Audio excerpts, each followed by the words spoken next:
एक गांव में रामधन नाम का एक व्यक्ति रहता था। उसके पास एक भैंस थी। भैंस तो गांव में सबके पास थी, मगर रामधन की भैंस में एक खास बात थी। बाकी भैंसें दूध और गोबर देती थीं। रामधन की भैंस न तो दूध देती थी और न ही गोबर। रामधन की भैंस गोबर के बदले सोना देती थी। आधी रात होती तो बाड़े में बंधी भैंस चिल्लाने लगती। फिर रामधन टोकरी लेके जाता और भैंस के पीछे रख देता। भैंस के पेट से सोना निकलता और टोकरी भर जाती। सुबह रामधन सोना लेकर बाजार जाता और सोना बेचकर खरीदारी करता। इस प्रकार रामधन गांव का सबसे अमीर आदमी बन गया। उसने गांव में बड़ा सा बंगला खड़ा किया, महंगी गाड़ी खरीदी, अच्छे अच्छे कपड़े, अच्छा अच्छा खाना। उसे किसी चीज की कोई कमी नहीं थी। ये सब देखकर गांव वाले चौंक गए। ये रामधन तो बहुत बड़ा आदमी बन गया। हाँ, ना तो खेती करता है ना व्यापार करता है, बस एक भैंस है जिसे दिन रात पालता है। समझ नहीं आता एक भैंस से इतना अमीर कोई कैसे बन सकता है। अरे भाई, भैंस है उसके पास, पर ना तो किसी ने उसे भैंस का दूध बेचते देखा है, ना गोबर। जरूर उसकी भैंस सोना देती होगी। आदमी की बात सुनकर गांव वाले हंस पड़ते हैं। लेकिन कालिया नाम का गांव वाला सोच में पड़ जाता है। उसे यकीन हो जाता है कि हो न हो, रामधन की अमीरी के पीछे भैंस का ही हाथ है। रात होती है तो कालिया रामधन के भैंस के बाड़े में चोरी छिपके घुस जाता है। कालिया को देखकर भैंस चिल्लाने लगती है। आज आज तो पता करके ही जाऊंगा, ये भैंस है या सोने की खदान। थोड़ी देर बाद हाथ में टोकरी लेकर रामधन आता है और भैंस के पीछे टोकरी रखकर भैंस को सहलाने लगता है। थोड़ी देर बाद भैंस के पेट से सोना गिरने लगता है और टोकरी भरने लगती है। कालिया ये देखता है तो पागल हो जाता है। ये भैंस नहीं, ये तो सोने की खदान है। ये भैंस मुझे चाहिए, किसी भी कीमत पर मैं इसे हासिल करके ही रहूंगा। कालिया छिपकर एक लठ उठाता है और पीछे से रामधन के सिर पर जोरदार वार करता है। रामधन गिर पड़ता है और तड़प तड़प कर मर जाता है। भैंस चिल्लाने लगती है। चिल्ला मत मेरी अम्मा, कोई आ जाएगा। अब मैं तेरा नया मालिक हूँ, मैं तेरा अच्छे से ख्याल रखूंगा। कालिया सोने से भरी टोकरी उठाता है, भैंस को चुराकर चोरी छिपके अपने घर लाता है और बाड़े में बांध देता है। अब तो काम करने की जरूरत ही नहीं, रोज रात सोना पाओ और ऐशो आराम की जिंदगी कटाओ। दूसरी रात कालिया टोकरी लेकर बाड़े में गया। उसने टोकरी भैंस के पीछे रख दी और भैंस को सहलाने लगा, पर भैंस सोना नहीं दे रही थी। कालिया परेशान हो गया। सुबह तक वो सोने की चाह में भैंस को सहलाता रहा, लेकिन भैंस अपनी जिद पर अड़ी थी। भैंस अभी नहीं है, धीरे धीरे संभल जाएगी। सोना ना सही, दूध तो देगी ना। कालिया भैंस का दूध निकालने बैठ जाता है, पर भैंस दूध भी नहीं देती। कालिया परेशान हो जाता है, फिर भी खुद को समझाता है। चलो कोई बात नहीं, रात को फिर आता हूँ, देखता हूँ सोना कैसे नहीं देती है। हाँ। आधी रात में उठकर कालिया फिर भैंस के बाड़े में टोकरी लेकर आता है और भैंस के पीछे रख देता है।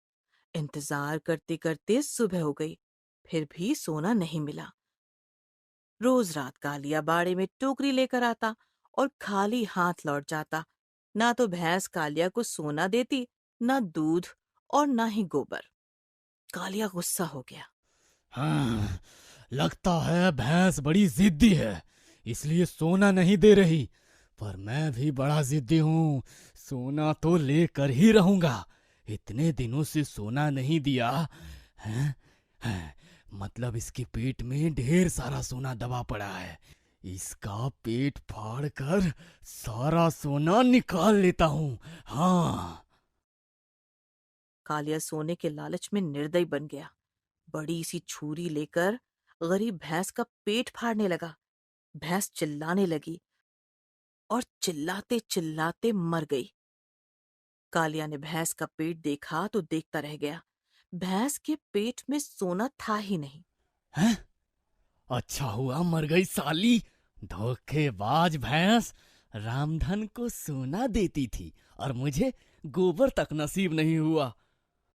कालिया ने भैंस का शव ठिकाने लगा दिया और सो गया। एक रात कालिया अपनी गर्भवती बीवी के साथ सोया था।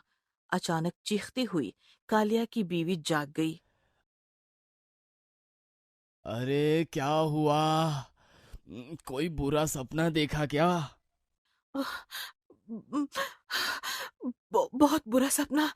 मैंने बहुत बुरा सपना देखा। सपने में देखा एक मरा हुआ आदमी भूत बनकर काली काली भैंस के पीठ पर बैठकर आया है और भैंस मेरे पेट पर पाँव रख के चली गई। जल्दी हमारे घर बच्चा आने वाला है। ये सपना कोई अशुभ संकेत तो नहीं? ये सुनकर कालिया कांप गया। दूसरे दिन ये बात उसने पंडित जी को बताई तो पंडित बोला, मैं अभी बताता हूँ। बेटा, तुम्हारे हाथों किसी आदमी या भैंस की हत्या तो नहीं हुई? हाँ गुरुजी, हुई है। इसका मतलब वो सपना अशुभ संकेत ही है। जल्द ही तुम्हारे साथ कुछ ऐसा होने वाला है जिसकी तुमने कभी कल्पना भी नहीं की होगी। क्या? पर बाबा, इसका कोई तो इलाज होगा? नहीं, ये तुम्हारे कर्मों के भोग है। इसका कोई इलाज नहीं है। तथास्तु। कुछ दिनों बाद ही कालिया की बीवी एक बच्चे को जन्म देकर मर गई। कालिया ने जब बच्चा देखा तो उसका दिल दहल गया। वो इंसानी बच्चा नहीं था, भैंस का मरा हुआ, पेट फटा हुआ, काला कलूटा बच्चा था। एक रात कालिया घर में सोया था कि अचानक घर के बाहर उसे किसी के रोने की आवाज सुनाई दी। कालिया बाहर आया तो नजारा देखकर हिल गया। रामधन अपनी भैंस के पीठ पर बैठकर उसकी तरफ आ रहा था। भैंस रो रही थी और रामधन हंस रहा था।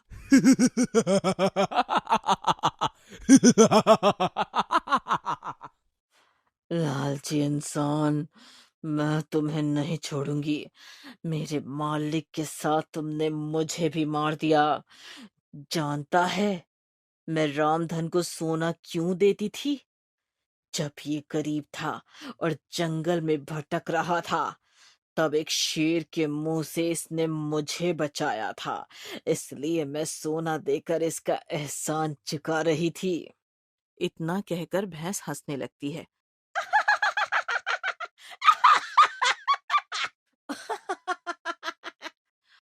और रामधन रोने लगता है।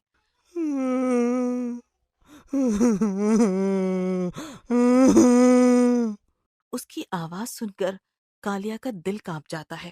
पाप हुआ है तुम्हारे हाथों। तुम्हारी बीवी और बच्चा तो हमने खत्म कर दिया। अब तुम्हारी बारी है। कालिया चिल्लाते हुए भागने लगता है। बचाओ, बचाओ, बचाओ। रामधन और भैंस का भूत उसका पीछा करते हैं। कालिया की आवाज सुनकर गांव वाले बाहर तो आते हैं, पर भैंस और रामधन को देखकर घर में छिप जाते हैं। कोई कालिया की मदद नहीं करता। अरे भाई बचाओ, मेरी जान बचाओ। भैंस तेजी से आती है, कालिया को धक्का मारती है। कालिया दूर जाके गिर जाता है। भैंस और रामधन हंसने लगते हैं।